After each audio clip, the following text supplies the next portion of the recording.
In the late 18th and early 19th century, England went through a number of technological, economic, and social changes, which are considered in total as the Industrial Revolution. Eric Hobsbawm states that by 1750s, indeed there was not much doubt that if any state was to win the race to be the first industrial power in the world, it would be Britain. The middle of the 18th century is regarded as the starting point for the Industrial Revolution. It starts in 1760s and lasts up till 1840s. It is generally acknowledged that the 19th century witnessed great changes in the English society. As the pioneer of the Industrial Revolution, which had quite an impact on economic, cultural, and social conditions at the time, England was one of the most advanced countries in terms of manufacturing and trade. Actually, in the mid-Victorian era, Britain was the manufacturing center of the world.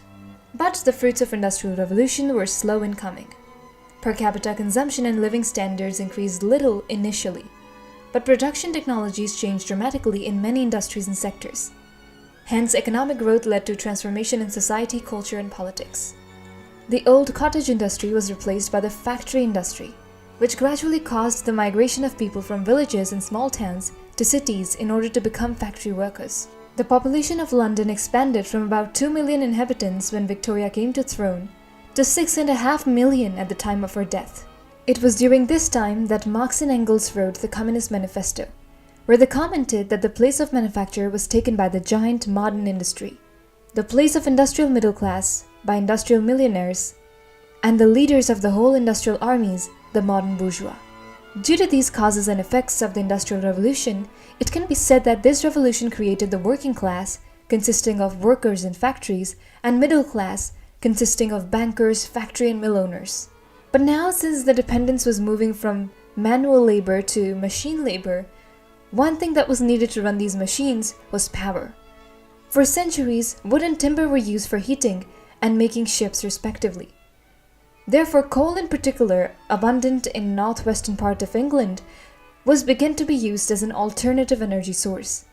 But flooding was a big problem in coal mining, and horses were used for hauling water out of the mines, and eventually this system was inadequate, when there was a need to go deeper for mining. So in 1712, Thomas Newcomen invented the steam engine which pumped water out of the mine.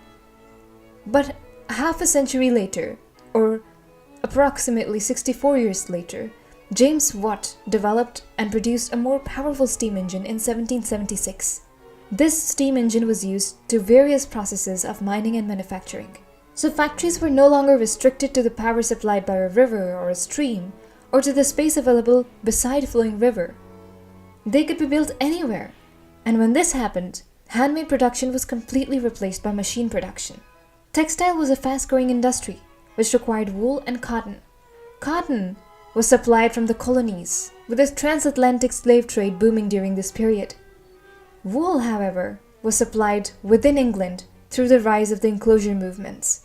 This movement was a process which enabled wealthy people, especially aristocrats, to take ownership of the common land.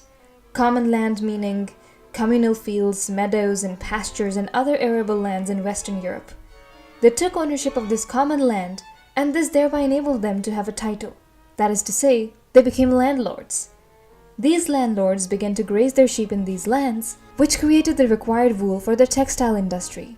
Wealthy landowners were controlling the land before the Industrial Revolution, and people lived and worked in their farms. But once these pastures were taken over by the wealthy, the poor did not have anywhere to go.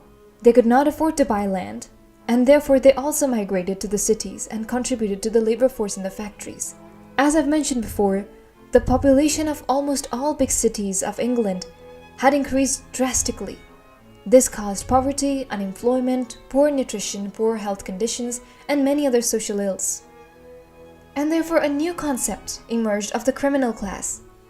In the minds of the upper class, the members of this underworld lived in the filth of East End and considered as the poorest members of the society. The idea that they lived entirely on the proceeds of crime and preyed upon the respectable people of the West End of London was popularized by authors such as Charles Dickens, and it is best evidenced in Oliver Twist, where the likes of Fagin and his boys live in squalor and spend their time robbing wealthy gentlemen. After the formation and growth of police forces, crime began to decline. The penalties inflicted seemed to be sufficient deterrent to criminal behavior. Punishments were given. There was introduction of psychiatry to the judicial system, which led to experimental treatments such as isolation and forced silence.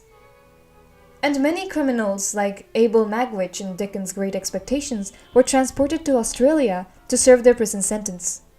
Newspapers sensationalized this violence, particularly if there was a sexual component to the crime, and people became obsessed with criminals such as Jack the Ripper. According to the rules of economics, if you have too much of something, its price falls drastically too. So because there was abundant labor in industrial England, workers in manufacturing, even though they were working too much, their wages were too little. These limited income forced women and children to seek work so as to contribute to their family income. Karl Marx described the working conditions of children as follows. Children of 9 or 10 are dragged from their squalid beds at 2, 3 or 4 o'clock in the morning and compelled to work for a bare sustenance until 10, 11 or 12 at night, their limbs wearing away, their frames dwindling, their faces whitening, and their humanity absolutely sinking into a stone-like torpor. Because of these terrible working conditions, Chartism movement started within England. Chartism was a working-class movement which emerged in 1836 in London, and it expanded rapidly across the country. The aim of the Chartists was to gain political rights and influence for the working class. The workers demanded being able to acquire a franchise, hold elections annually by ballot, put away the requirements of being rich or owning land to become a member of parliament. Instances of exploitation of labor can be seen not only in works of writers like Charles Dickens, but also in works of poets like William Blake.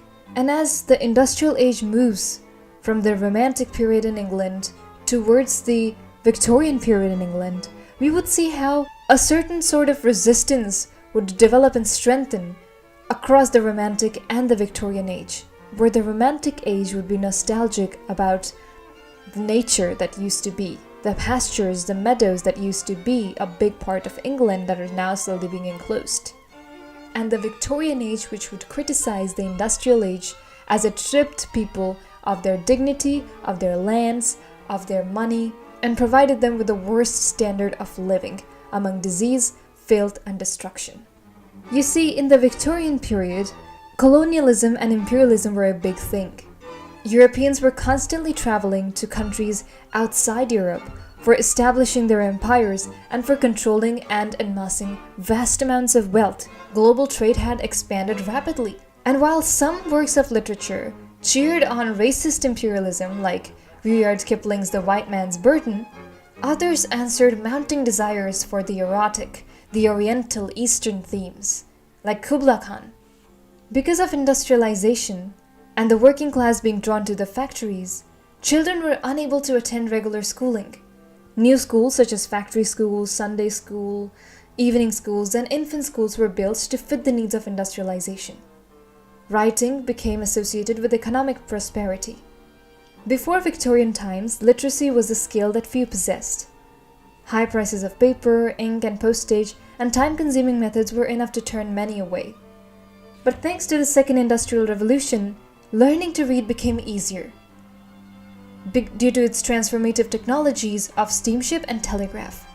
This, combined with the addition of mass production machines, increased the distributions of letters, advertisements, newspapers, and books. Literacy increased due to heavier emphasis put on education, especially among working-class children.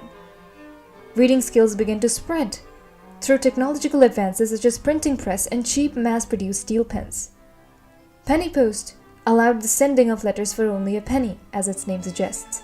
Inserted in periodicals like newspapers or magazines were serialized fiction stories that came out in weekly or bi-weekly editions.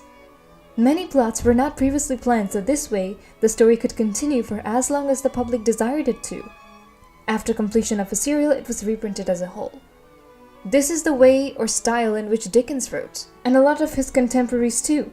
But while Dickens succeeded, others have not been so fortunate, and hence we have a new strange condition of a great class of readers in Victorian England who have no interest in true literature of the time. During the Second Industrial Revolution that coincided entirely with the Victorian Age, a new set of class emerged. The upper class and the lower class from the previous ages, and a new middle class, the neo-rich. The upper class hired the lower class workers to work for them, or they made investments to create a profit. This was divided into three subcategories: the royals, who came from the royal family, the middle upper, which were the important officers and lords, and the lower upper, which were the wealthy men and business owners. After that came the middle class, known as the bourgeoisie. These included merchants and shopkeepers. These were popular occupations as trade, both domestic and overseas, flourished during the Victorian era. The working class consisted of unskilled labor, who worked in brutal and unsanitary conditions. Most women worked in domestic service, either as a cook, maid, or laundress to a wealthier woman. To be able to go to work, mothers would often pay other women, usually very elderly or very young, to watch their children. Many lower-class women also took on to prostitution.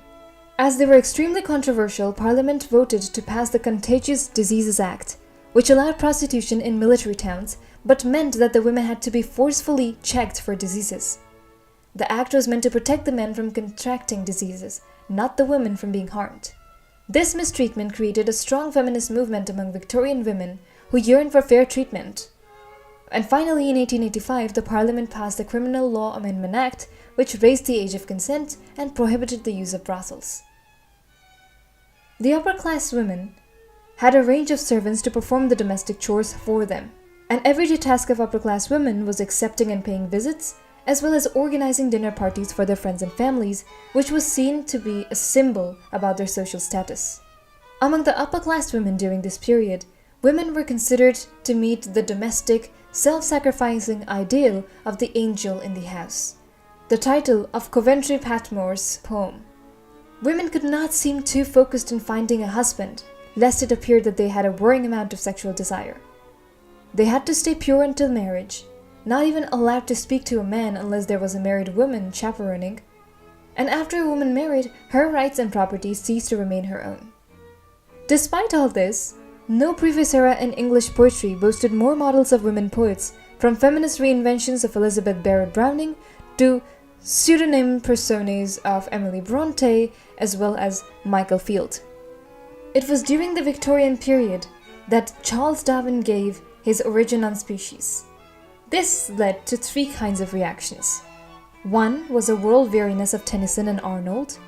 Two was the urgent religious poetry of Christina Rossetti and Hopkins. Three was the embrace of senselessness in the nonsense poetry of Edward Lear and Lewis Carroll.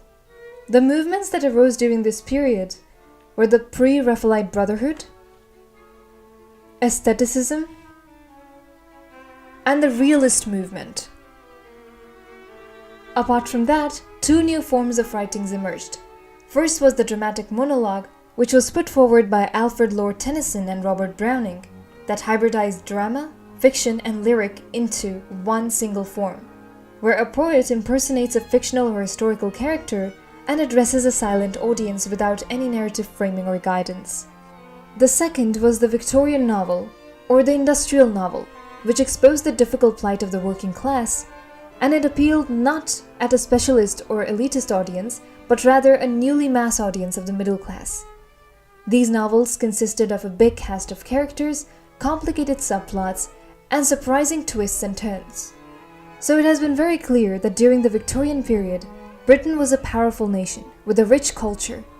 It had a stable government, a growing state, and an expanding franchise. It also controlled a large empire, and it was wealthy, in part because of its degree of industrialization and its imperial holdings, and in spite of the fact that 3/4 or more of its population was working class. Late in the period, Britain began to decline as a global power relative to other major powers, particularly the United States. But this decline was not acutely noticeable until after World War II. So this was all about Victorian period. If you'd like to know more about the Victorian novel or realist literature, have a look at this lecture.